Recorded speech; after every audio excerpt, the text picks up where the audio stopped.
G'day, Nigel here again.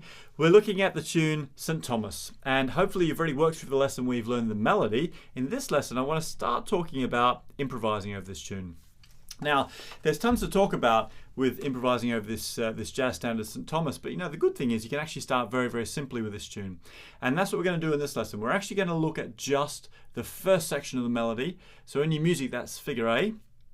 And in this lesson, we're actually going to look at the very first steps for how you can start improvising over that A section. And in fact, we're just going to use a single scale. Now, we're not talking about a blues scale. We're not talking about a pentatonic scale here. We're actually just talking about the good old-fashioned major scale. Now, if you remember in the previous lesson, on the tenor saxophone, we're in the key of D. So we've got F sharps and we've got C sharps. Now, if you're on the alto saxophone, you're actually in the key of A. So you've got F sharps, C sharps, and G sharps as well. So this single scale that we're talking about on the tenor saxophone, because we're in the key of D, will be a D major scale. So that's D all the way up to D with an F sharp and a C sharp. F sharp and C sharp.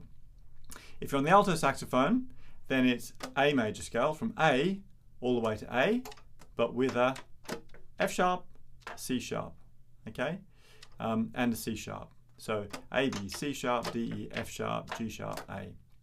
So I'm going to play my D major scale. If you're on an alto, play your A major scale. Let's do it slowly and see how that sounds together. Here we go.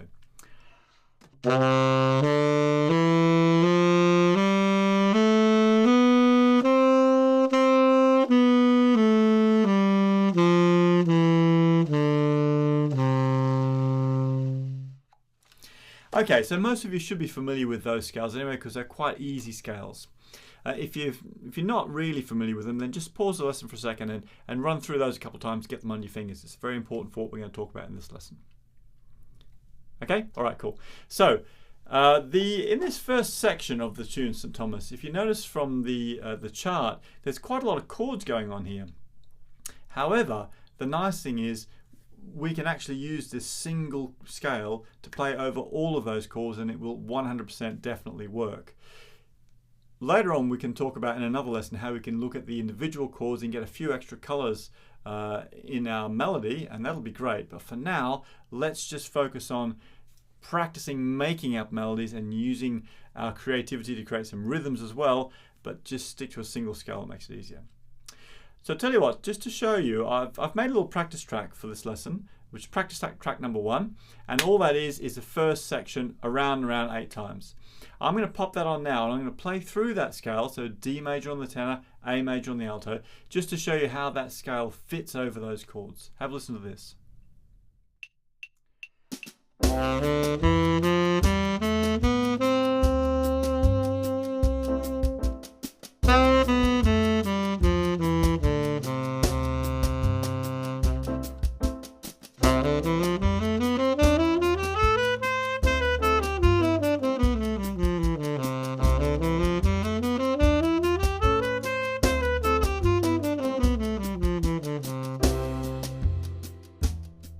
Okay, so can you see that scale? I'm just going up and down, and then over 2 octaves and down again, but it absolutely fits over those chords. So let's start having some fun with this ourselves. So what I'm going to do now is I'm going to put the backing track on again, and I'm going to play a 4-bar phrase, and then I want you to try and play that 4 bars back to me.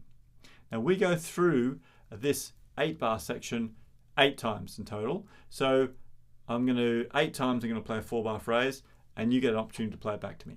I'm going to start dead simple. So at the start of it, I'm going to start on the first note of the scale. On the tenor, remember that's a D. On the alto, it's an A. And I'm going to use just the first few notes of the scale. But as we go through the exercise, I'll start using some more notes. So toward the end it'll get a bit more difficult. Okay, let's have some fun. Try this and see how we get on. Here we go.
Rightio, so how do you get on with that? And now, if you found it a little bit difficult, that's okay. It is a bit tricky and it takes some practice, but the good thing is the more that you try those sorts of exercises, the better you're going to get at it. And you'll get better really, really fast at that, provided that you're listening, trying to imagine where those pitches are, and then trying to find them on your saxophone. So I definitely suggest working through that a few times. Rewind the lesson, go back over it a bunch of times, and also practice just blowing through that practice track number 1 by yourself. So download the practice track, stick it on with your headphones or through your speakers, and try making up your own melodies just using that first major scale and see what you come up with. Now, as always, you've got to remember with improvising, keep your note choices simple, but also keep your rhythm choices simple, okay? So we're talking simple 1-beat and half-beat notes. Because of the style of music with this tune, also triplets work quite well, and I used that a few times in that exercise we just did, where we're going bop, bop, bop, bop, bop, bop. Just sort of fits in quite well. But keep the number of rhythms that you're using very, very simple and basic. So if you want to use the triplets, that's fine, but 1-beat notes and half-beat notes as well. And just construct simple ideas that are easy to follow, easy to understand. You can imagine that someone was trying to play them back to you. So keep them simple enough so someone could play them back to you. And that's also a great exercise. So working through this lesson a few times, also practicing with the backing track by yourself and making up your own melodies. So have some fun with that. In the next lesson, we're going to look at how we can look at the other chords that are happening in that first section, just to spice up our melodies a little bit more. Well done for making it through this lesson. Don't forget to leave me a comment, let me know what you think. I'll see you next time.